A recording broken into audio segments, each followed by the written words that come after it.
So, in order for us to be able to set up our R4DS, which is one of the most commonly asked questions, what we first have to do is go and get the R4DS firmware files. Now, it's great that you've got an R4DS, even better that you've bought it with a microSD card or you've gone out and bought a microSD card.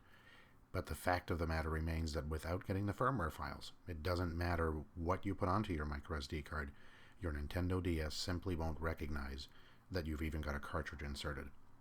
So what we'll do to start with is we'll actually go to our web browser.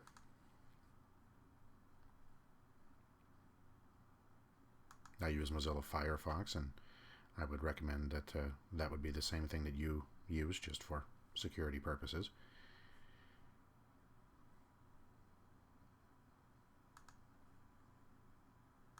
Now we'll then go to the official R4DS website.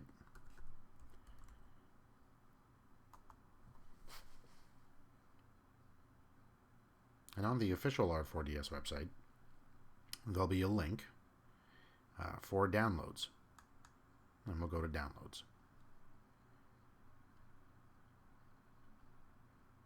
Now what you'll have to do is download the latest kernel, and in this case we're going to get the 1.18 kernel.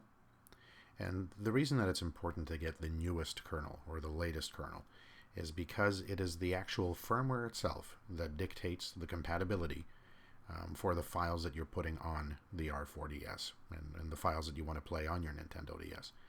So if you were to get the very first release of the official R4 firmware, for example, down here we can see the R4V1.13 kernel, your compatibility with newer releases, newer homebrew games and applications, newer files in general, would be limited. You'd be able to, and you would have support for, games that were released both in homebrew format and application format, games that were released up until that point.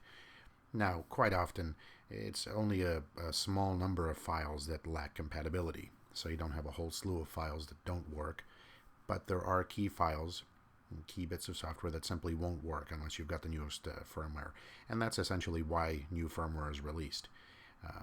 And that's why it's important to get a good card that gets firmware updates and has firmware updates regularly.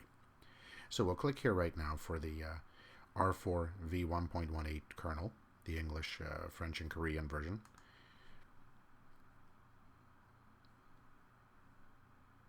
And we'll actually download the English kernel V1.18.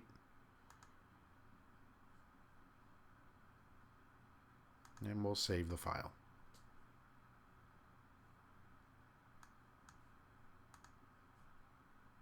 Now, because it is coming from China, the actual server is in China, so it is a small file, only 4.6 megabytes, but it's going to take about 4 minutes. I'm going to skip through the download process so that I'm not taking up everyone's time